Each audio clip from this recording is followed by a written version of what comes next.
Do you see the LED signs? My wife bought me this dope LED sign. Got the Texas Longhorn in the middle, and it's super dope. And I can't wait to get it. But I'm most definitely rocking with them. I got my first team memorabilia. I'm about to get the shirts and all that. I'm a Longhorn now. It is what it is. Say what you want. I always grew up liking the Georgia Bulldogs, but guess what? I never had any Georgia Bulldog gear. Never. I never did. So this is the first thing. Like you can't say that you're a fan of something. And this was a great argument. One of my barbers said to me, he said, "How you gonna say you're a Bulldog fan, bro, and you ain't even got a Bulldog jersey, a shirt, a hat, or something?" That's a fact. That's a fact, right? You know what I'm saying? That's a fact. You can't say you rocking with the team if you ain't got a hat or a shirt or something. So, hey, the first thing I got was Longhorns. I'm rocking with the Longhorns now. My second team would be Colorado. But when we get to talking about the Longhorns, right?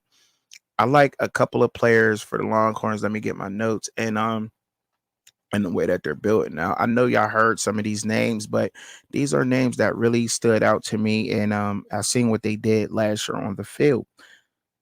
Tia Sevilla from Arizona, the defensive lineman, 6'4", 305. He's an absolute hole plugger. He plugs holes like none other. He did not like look, the stat sheet did not look super pretty for him. He wasn't there making a whole bunch of big plays to where some casuals like to see a lot of people make big plays, but he did his gap assignment.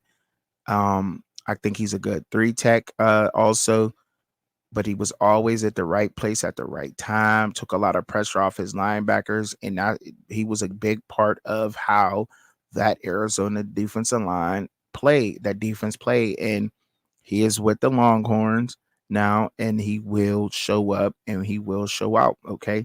That's one down. All right. Another one that I wanted to highlight was Kendrick Blackshire, okay, from he's a homer, right? He's from Duncanville, Texas. Texas boy. He grew up Longhorn, so he's going back home, if you could say. 6'2", 233, the linebacker that came over from Alabama. He's a senior this year. Listen, he's look, the stats for him was okay. 16 total, but I think it was he had an injury, I believe. He had an injury. Okay. And he had 16 total tackles, 9 solos, 7 assists, and he had a forced fumble and fumble recovery. And I believe it was only in like 7 games that he played. He did not play the whole season because he was hurt, but that's only in 7 games. We went and rolled the dice on him because what we know that Blackshire can bring to the Longhorns. I'm excited to see what he gonna do. Stay tuned for that name, Blackshire, linebacker from Duncanville, Texas. All right, senior. He's definitely gonna be producing for us. Amir Nablack, the tight end from Alabama, 6'4", 233. He's a junior. He also came over. He blocked a lot. He sealed the edge a lot for them running backs, for the quarterback in Milrow. That was a big reason why they were able to go around them edges. A lot of people might overlook that because the guy from St. Pete, Florida, look, he had 20 receptions, also, y'all, 327 yards and 4 touchdowns to add to the amazing blocking that he does. And blocking tight ends are coming back. As a tight end, blocking is, you have to be able to do that. And he absolutely seals that edge. And you'll be seeing that how he sealed them edges. And that's why, not only because they're my team now, but that's why I got Texas sitting number one right now in the SEC right now, and then Georgia behind them. But I'll get to talking behind that, right? We'll get to talking about that another day. Now, Silas Bolton, 5'8", 157 pounds, wide receiver. He's a grad student from Oregon State. Absolutely wheels, man. The kid from Rancho Cucamonga, bro, got wheels. He can fly. He can fly. At the DJ Ugly game, missed him a lot deep, bro. But he got speed, speed, speed. Just get the ball in his hands and he's gonna make a play. Worthy, Xavier Worthy. Y'all know he ran a 4.25, 4.22. I don't know if Bolton is gonna be a 4.2 type of guy, but he definitely looks like 4.3, true 4.3 type of speed. They get that back in Bolton. And He had 54 receptions, 46 yards, 5 touchdowns. He had 9 carries, 84 yards, and 2 touchdowns, 2 rushing touchdowns. Put the ball in his hands, let him go to work. All right. The kid is nasty. And somebody else that stood out to me that they grabbed up was Andrew Mabuka from Clemson. He is from Austin, Texas. He's going back home. He is a Longhorn, been born, raised around there, had 42 tackles with the Clemson Tigers, 28 solo tackles, 14 assists, and he had a fumble recovery. His game is like no other. When you got safeties that can make those plays, the way that he was making plays, he was definitely an important piece on that Clemson Tiger defense at safety. He's going back home.